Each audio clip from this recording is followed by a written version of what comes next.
अच्छा, नेक्स्ट जो टॉपिक है, इससे पहले हमने पढ़ा है कि कूलम्स लॉ क्या है। बेसिकली दो जब चार्जेस थोड़े डिस्टेंस में आ जाते हैं तो उन दोनों के बीच में एक फोर्स डेवलप हो जाता है। अब डिपेंड करेगा कि फोर्स रिपल्सिव होगा कि अट्रैक्टिव होगा।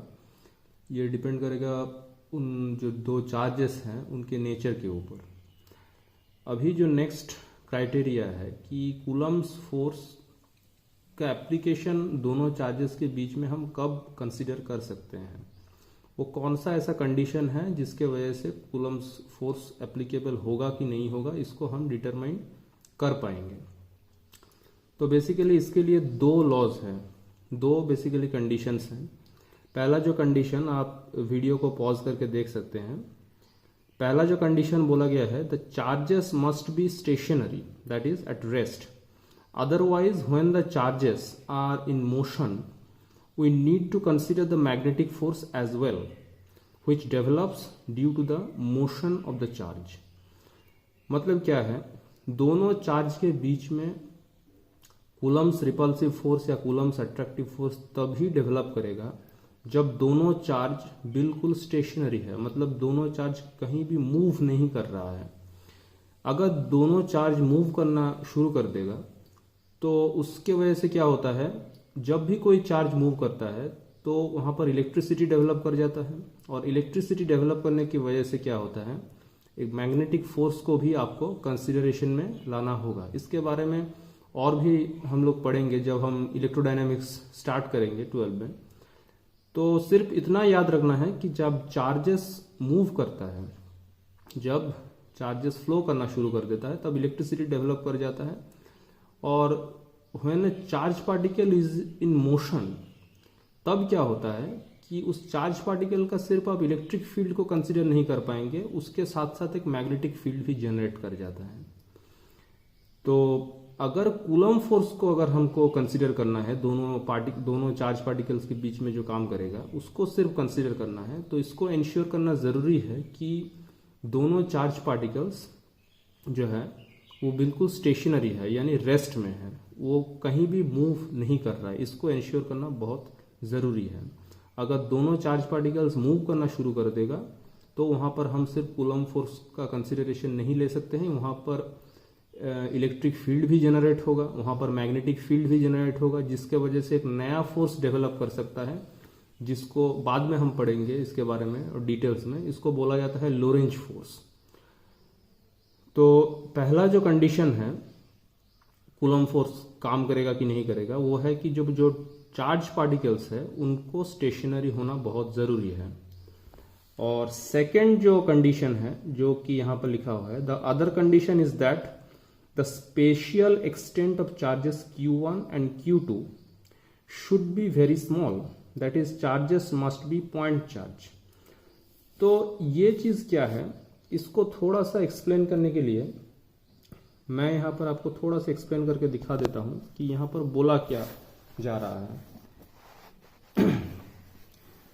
तो मान लीजिए कि आपके पास ऐसे अगर दो चार्जेस हैं, ये एक चार्ज है और ये एक दूसरा चार्ज है, तो इन दोनों के बीच में मान लीजिए डिस्टेंस r है, ये Q1 है और ये Q2 है। तो इन दोनों के बीच में अगर आप बोलेंगे कि कूलम फोर्स कितना काम करेगा, तो ये आप आसानी से बोल देंगे कि F इक्वल्स टू कितना होगा, ये 1/4πε0 Q1 Q2/r²। आप सिंपली इसको ऐसे बोल देंगे। वेक्टर को मैं यहाँ पर कंसिडर नहीं किया है, इसको सिंपली हम इसका मैग्नीट्यूड को इस तरीके से हम लिख सकते हैं। लेकिन यहाँ पर ये जो चार्ज का जो रेडियस है, अगर ये स्फेरिकल ऐसा चार्ज मेरे पास है तो चार्ज का तो एक रेडियस भी होगा। ये जो रेडियस है तो इसको भी तो कंसीडर करना ज़रूरी है इस लेंथ के अंदर, क्योंकि लेंथ के स्क्वायर के साथ ये फोर्स रिड्यूस कर जाता है। तो ये जो चार्ज का रेडियस जो है, जो स्फेरिकल शेप की वजह से क्रिएट हो जाता है, तो इस रेडियस को भी तो कंसीडर करना होगा इस आर्क के अंदर।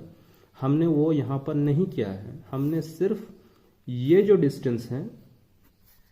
डिस्टेंस है इसको r मान के ये कैलकुलेशन कर दिया है। इन रेडियस को इस लेंथ की कैलकुलेशन में इनकॉर्पोरेट नहीं किया है, और ये कूलम फोर्स में भी हम नहीं करते हैं। ओरिजिनल कूलम फोर्स का जो स्टेटमेंट है वहां पर भी हम ऐसा ही करते हैं, सिर्फ इस डिस्टेंस को हम कैलकुलेट करते हैं, ना कि चार्ज का रेडियस को कैलकुलेट करते हैं। लेकिन अगर चार्ज अब बहुत बड़ा लेंगे, अब बहुत बड़ा मतलब स्फेरिकल इन नेचर होगा चार्ज, तो एक टाइम में क्या हो जाता है, चार्ज का जो रेडियस हो जाता है, ये जो रेडियस है इसको इग्नोर कर पाना मुश्किल हो जाएगा, क्योंकि अगर आप इसको इग्नोर कर देंगे तो ओरिजिन जो प्रैक्टिकल वैल्यू है कूलम फोर्स का वो थ्योरेटिकल वैल्यू से डिस्टॉर्ट कर जाएगा। इसीलिए ताकि ये रेडियस का जो प्रॉब्लम है ये लेंथ कैलकुलेशन के वक्त प्रॉब्लम ना कर दे, इसीलिए हम चार्ज को कुछ ऐसा इस तरीके से पोर्ट्रे करने की कोशिश करेंगे, यानी पॉइंट चार्ज। देखिए ये पॉइंट चार्ज है, इनका कोई रेडियस नहीं है, तो ये अगर Q1 है, ये Q2 है, और ये दोनों के बीच में डिस्टेंस अगर R है, तो ये जो सिस्टम है, ये जो पूरा सिस्टम है, इसके लिए हम कूलम फोर्स को अगर इस तरीके से एक्सप्रेस करेंगे तो ये प्रैक्टिकल जो कूलम फोर्स होगा इन दोनों के बीच में, और थ्योरेटिकल जो कूलम फोर्स है जो कि ये एक्सप्रेशन डिनोट कर रहा है, दोनों ही बिल्कुल सेम आएगा। तो इसीलिए कूलम फोर्स जब हम कैलकुलेट करने की कोशिश करेंगे दोनों चार्जेस के बीच में, तो चार्ज का जो स्फेरिकल एक्सटेंट होगा, स्फेरिकल साइज जो होगा, ये जितना छोटा होगा, ये फोर्स का जो प्रैक्टिकल एक्सप्रेशन है और जो थ्योरेटिकल एक्सप्रेशन है वो उतना ही एक दूसरे के करीब आएगा, वो उतना ही एक दूसरे के साथ मैच करेगा। एक्यूरेटली हम कैलकुलेट कर पाएंगे प्रैक्टिकल वैल्यू और थ्योरेटिकल वैल्यू दोनों को। तो चार्जेस को पॉइंट चार्ज होना बहुत ज़रूरी है अगर कूलम फोर्स को बहुत ही सटीक तरीके से हमें इस्तेमाल करना है। तो दोनों बेसिकली कंडीशन है कूलम फोर्स के एप्लीकेशन का, एक है चार्ज को स्टेशनरी होना होगा और दूसरा जो है चार्ज को पॉइंट चार्ज होना होगा। स्टेशनरी और पॉइंट चार्ज ये दोनों बहुत ज़्यादा इम्पॉर्टेंट है कूलम फोर्स के एप्लीकेशन के समय। इस चीज़ को आपको ध्यान में रख के चलना होगा।